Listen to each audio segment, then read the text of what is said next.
ನಮಸ್ಕಾರ ಸ್ನೇಹಿತರೆ. 2024ರಿಂದ 2030 ಒಳಗೆ ನಮ್ಮ ದೇಶದಲ್ಲಿರುವಂಥ ಅಷ್ಟು ಹೆಣ್ಣು ಮಕ್ಕಳಲ್ಲಿ ಸುಮಾರು 45%ನಷ್ಟು ಹೆಣ್ಣು ಮಕ್ಕಳು ಮದುವೆಯಿಂದ ದೂರ ಸರಿತಿದ್ದಾರೆ, ಇಲ್ಲ ಲೇಟಾಗಿ ಮದುವೆ ಆಗೋಣ ಅನ್ನೋ ನಿರ್ಧಾರಕ್ಕೆ ಬರ್ತಿದ್ದಾರೆ ಅಂತ ಒಂದು ಸಂಶೋಧನೆ ಹೇಳುತ್ತೆ ಸ್ನೇಹಿತರೆ. ಯಾಕೆ ನಮ್ಮ ದೇಶದಲ್ಲಿ 45%ನಷ್ಟು ಹೆಣ್ಣು ಮಕ್ಕಳು ಮದುವೆಯಿಂದ ದೂರ ಸರಿಬೇಕು, ಇಲ್ಲ ಲೇಟಾಗಿ ಮದುವೆ ಆಗಬೇಕು ಅನ್ನೋ ನಿರ್ಧಾರಕ್ಕೆ ಬರ್ತಿದ್ದಾರೆ? ಇದರ ಹಿಂದಿನ ರಹಸ್ಯಗಳು ಏನು ಅನ್ನೋದ್ರ ಬಗ್ಗೆ ಅದರ ಕಡೆ ಗಮನವನ್ನು ಕೊಟ್ಟಾಗ ಸಿಗುವಂಥ ಉತ್ತರ ಟ್ರೆಂಡ್ ಅನ್ನೋದು ಆಗಿದೆ. ಏನು ಈ ಟ್ರೆಂಡ್ ಅಂದರೆ, ಮುಂಚೆ ಒಂದು ಟ್ರೆಂಡ್ ಇತ್ತು. 10-15 ವರ್ಷದ ಹಿಂದೆ ಹೋದಾಗ 18ರಿಂದ 22 ವರ್ಷದ ಒಳಗೆ ಮದುವೆ, 22ರಿಂದ 26 ವರ್ಷದೊಳಗೆ 1-2 ಮಕ್ಕಳು, 26ರಿಂದ 32 ವರ್ಷದೊಳಗೆ ಆ ಚಿಕ್ಕ ಮಕ್ಕಳನ್ನು ಒಂದು ಹಂತವಾಗಿ ಬೆಳೆಸೋದು, 32 ವರ್ಷದ ನಂತರ 37 ವರ್ಷದೊಳಗೆ ಮದುವೆಗೆ ಸಣ್ಣ ಪುಟ್ಟ ಸಾಲಗಳು ತೀರಿಸಿ 37 ವರ್ಷಗಳ ನಂತರ ಮನೆ ಲೈಫಲ್ಲಿ ಸೆಟ್ಲ್ ಆಗೋದ್ರ ಬಗ್ಗೆ ಯೋಚನೆಯನ್ನು ಮಾಡ್ತಿದ್ರು. ಈ ರೀತಿಯಾದಂಥ ಒಂದು ಟ್ರೆಂಡ್ಗಳು ಇತ್ತು. ಆದರೆ ಈಗ ಕಂಪ್ಲೀಟಾಗಿ ಉಲ್ಟಾ ಆಗಿದೆ ಸ್ನೇಹಿತರೆ.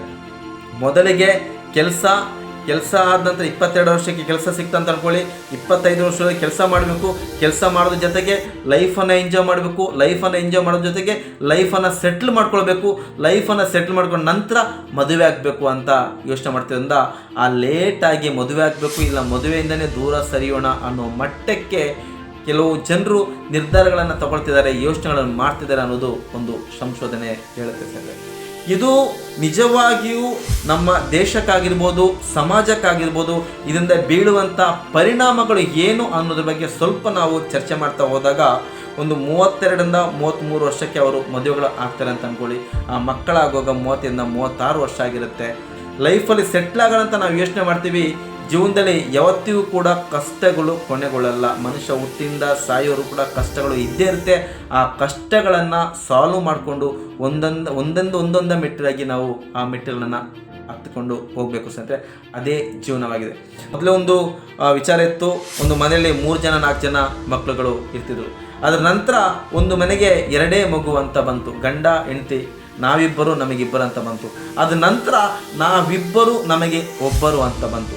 ನಾವಿಬ್ಬರು ನಮಗೆ ಒಬ್ಬರು ಅಂತ ಬಂದ ನಂತರ ಅದೆಷ್ಟೋ ಜನಕ್ಕೆ 100ರಲ್ಲಿ 50% ಜನಕ್ಕೆ ಮಕ್ಕಳೇ ಆಗ್ತಿಲ್ಲ. ಇನ್ನು 50%ಅಲ್ಲಿ ಒಂದು 10-20% ಮಕ್ಕಳು ಉತ್ತಮ ರೀತಿಯಲ್ಲಿ ಹುಟ್ಟುತ್ತಾ ಇಲ್ಲ. ಕೇವಲ ಒಂದು 20-25% ಮಕ್ಕಳು ಮಾತ್ರ ಉತ್ತಮ ರೀತಿಯಲ್ಲಿ ಗುಣಮಟ್ಟದ ಮಕ್ಕಳುಗಳನ್ನು ಪಡಿತೇವೆ. ಅದೇ ಲೇಟಾಗಿ ಮದುವೆ ಆಗೋದ್ರಿಂದ ಆ ಮಕ್ಕಳು ಹುಟ್ಟುವಂಥ ಮಕ್ಕಳು ಕೂಡ ಆರೋಗ್ಯವಾಗಿ ಹುಟ್ಟುತ್ತಾರ ಅನ್ನೋದ್ರ ಬಗ್ಗೆ ಒಂದು ಗಮನವನ್ನು ಅತಿ ಹೆಚ್ಚು ಕೊಡಬೇಕಾಗುತ್ತೆ. ಇನ್ನೊಂದು, ಒಂದು ಮಗು ಅಂತ ಇದ್ದಾಗ ಆ ಒಂದು ಮಗು ಈಗ ಸಮಾಜದ ವಾತಾವರಣವನ್ನು ಗಮನಿಸಿದಾಗ ಆ ಒಂದು ಮಗು ತಂದೆ ತಾಯಿಗಳು ಎಷ್ಟೇ ಉತ್ತಮವಾಗಿದ್ದರೂ ಕೂಡ ಸರಿ ದಾರಿಯಲ್ಲಿ ಆ ಮಗು ಬೆಳೆಯುವ ರೀತಿಯಲ್ಲಿ ಇವತ್ತು ಸಮಾಜವನ್ನು ನಾವು ಕಟ್ಟಿಕೊಂಡಿಲ್ಲ, ಸಮಾಜವನ್ನು ನಾವು ನಿರ್ಮಾಣ ಮಾಡಿಕೊಂಡಿಲ್ಲ ಸ್ನೇಹಿತರೆ. ಹೆಜ್ಜೆಯಲ್ಲೂ ಕೂಡ ಸಮಾಜದಲ್ಲಿ ನಡೆಯುತ್ತಿರುವಂಥ ಮೋಸ, ವಂಚನೆ, ಕೆಟ್ಟ ಕೆಲಸಗಳು ತುಂಬಿ ತುಳುಕುವುದರಿಂದ ಆ ಒಂದು ಮಗುವನ್ನು ಉತ್ತಮ ರೀತಿಯಲ್ಲಿ ದಡ ಸೇರಿಸುವುದು ಒಂದು ಸಮುದ್ರವನ್ನು ದಾಟಿದಷ್ಟೇ ಕಷ್ಟ ತಂದೆ ತಾಯಿಗಳಿಗೆ ಆಗುವುದಂತೂ ಸತ್ಯ ಸ್ನೇಹಿತರೆ. ನಾವು ಯಾವ ರೀತಿಯಾಗಿ ಯೋಚನೆ ಮಾಡ್ತೀವೋ ಅದರ 10ರಷ್ಟು ಕಷ್ಟಗಳು ಈ ಸಮಾಜದಲ್ಲಿ ಇದೆ. ನಮ್ಮ ಹಿರಿಯರು ಯಾವ ರೀತಿಯಾದಂಥ ಒಂದು ಪದ್ಧತಿಗಳನ್ನು ಅಳವಡಿಸ್ಕೊಂಡು ಬಂದಿದ್ರು, ಆ ಪದ್ಧತಿಗಳಲ್ಲಿ ನಾನಾ ರೀತಿಯಾದಂಥ ಅರ್ಥಗಳು ಅಡಗಿದೆ.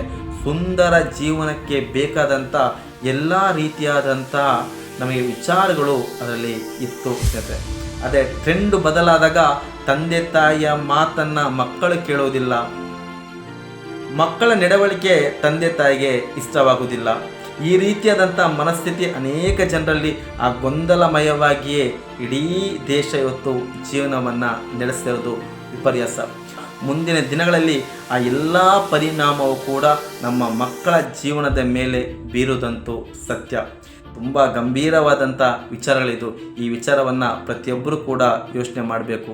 ಇಂಥ ಅನೇಕ ಉತ್ತಮವಾದಂಥ ವಿಚಾರಗಳನ್ನು ಈ ಚಾನಲ್ ಮೂಲಕ ನೀನು ತಿಳಿಸ್ತಾ ಬರ್ತೀನಿ. ಚಾನಲ್ನ ಸಬ್ಸ್ಕ್ರೈಬ್ ಮಾಡಿ, ವಿಡಿಯೋ ಇಷ್ಟ ಆಯ್ತು ಅಂದರೆ ಲೈಕ್ ಮಾಡಿ ಸ್ನೇಹಿತರೆ. ಮತ್ತೆ ಮುಂದಿನ ಸಂಚಿಕೆಯಲ್ಲಿ ಇನ್ನೊಂದು ಉತ್ತಮವಾದ ವಿಚಾರದೊಂದಿಗೆ ನಿಮ್ಮ ಮುಂದೆ ಬರ್ತೀನಿ. ಅಲ್ಲಿವರೆಗೂ ನಮಸ್ಕಾರ ಸ್ನೇಹಿತರೆ.